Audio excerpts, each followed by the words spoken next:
How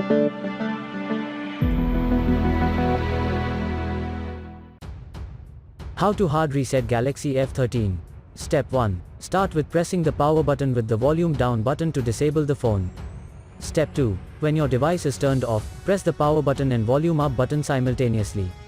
Step 3. After a few seconds, recovery mode will pop up on your screen. Here you have to use the volume buttons to move and the power button to select.